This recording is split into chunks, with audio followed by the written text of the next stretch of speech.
13h, 14h, Europe 1 Info. 13h48 avec vous Clélie Mathias et vos deux chroniqueurs Georges Fenech et Jean-Claude Dacier. La politique en France, puisque les députés examinent aujourd'hui 2 motions de censure déposées par LFI et l'ORN qui dénoncent l'accord de libre-échange que l'Union européenne signera samedi avec les pays du Mercosur. Elles n'ont très peu de chances d'être adoptées. Il pourrait y en avoir d'autres par la suite. On va en parler juste avant. Écoutez Bruno Retailleau, le chef des Républicains, qui a estimé que cette motion de censure liée au Mercosur maintenant ne servirait à rien. Il était l'invité de Sonia Mabrouk ce matin sur CNews et Europe 1. J'avais dit avant, la semaine dernière, que si Emmanuel Macron votait pour le texte, alors nous pourrions le censurer. Et c'est vraisemblablement cette menace qui a agi et qui a fait qu'il a changé de pied. Il a voté contre. Non. Ça a marché. La France a envoyé clairement, le chef de l'État a voté contre. Bien. Maintenant, ce que je veux dire, c'est que la motion de censure en France, ça n'apporte rien du tout. C'est désormais au Parlement européen que cela va se jouer. Voilà, donc des motions de censure sur le Mercosur, mais que ni les socialistes ni les républicains, vous l'avez compris, ne vont signer.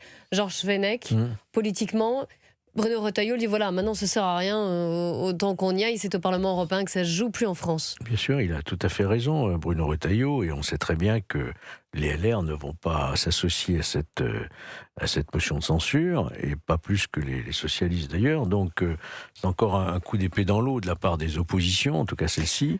Oui, mais elles ont maintenu quand même. Elles sont maintenues, mais bon, elles n'aboutiront pas. Oui, c'est toujours très symbolique une motion de censure, donc derrière il y a un message. Enfin, les agriculteurs, ils attendent plus que des symboles, hein. Ils attendent qu'effectivement ils puissent continuer à survivre et à vivre de leur travail. La balle est dans le camp effectivement du Parlement européen aujourd'hui, peut-être de la Cour de justice aussi de l'Union européenne, si la France se décidait à franchir le pas. Mais la vraie question maintenant, c'est de savoir qu'est-ce qu'on fait de notre agriculture, et ça sera le grand enjeu, me semble-t-il, des prochaines grandes échéances nationales. Écoutez, parce qu'il y a eu des annonces parallèlement pour les agriculteurs à la suite de leur mobilisation. Écoutez Francis, il est agriculteur dans le Tarn-et-Garonne. Il ne croit pas aux annonces de Sébastien Lecornu qui a annoncé hier une loi d'urgence agricole avec plusieurs priorités, notamment sur l'eau, les prédations, les moyens de production. Écoutez, il était au micro de Charles Huillier pour Europe 1.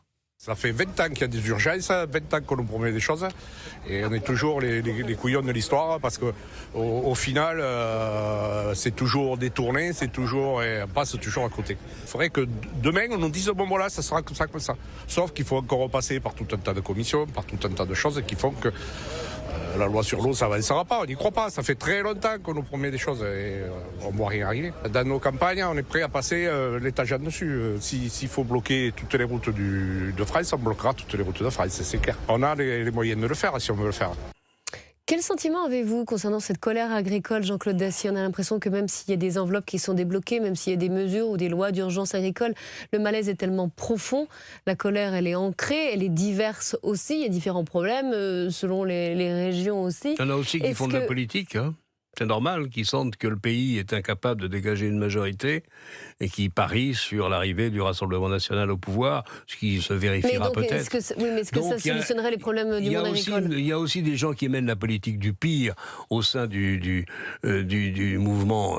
Malaise est profond, ça fait pas l'ombre d'un doute, mais on voit bien la séparation entre la FNSEA ou ex-FNSEA avec M. Rousseau et puis les autres qui sont des syndicalistes beaucoup plus actifs. La réalité, je vais vous dire, elle est terrible. Et on a du mal à la prononcer parce qu'on veut faire de peine et surtout pas aux agriculteurs qui ne méritent pas qu'on leur fasse de la peine.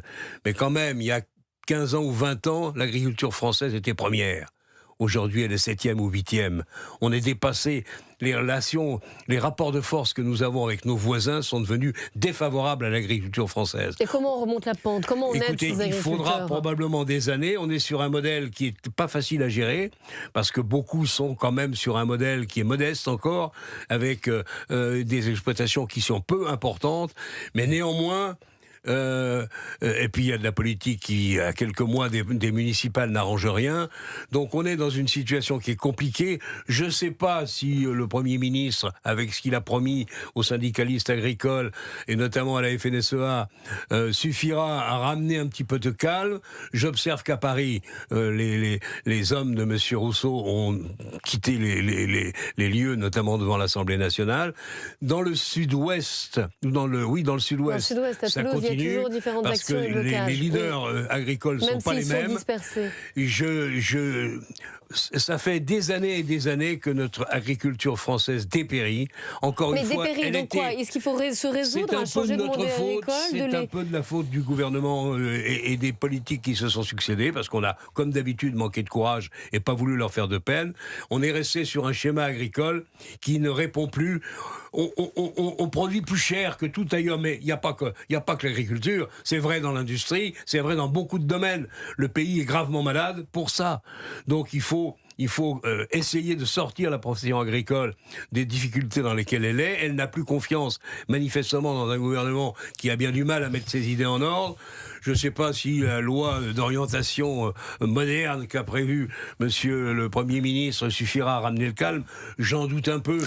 On a, dans le secteur agricole, comme dans tous les autres, quelques années de retard. On a fait n'importe quoi pendant des années. Est-ce que les Français vont accepter quand même cette idée que le pays est malade, qu'il est gravement malade et qu'il est temps, chacun dans son coin, de faire des efforts? Wow, quel constat, la crise agricole, elle est beaucoup plus profonde que la simple question du traité du Mercosur. Oui, bien sûr, elle a d'autres réalités c'est aussi. Évident, elle est réduite aujourd'hui, il reste quoi, 400 000 exploitants agricoles, il y en avait 1,5 million il y a quelques années.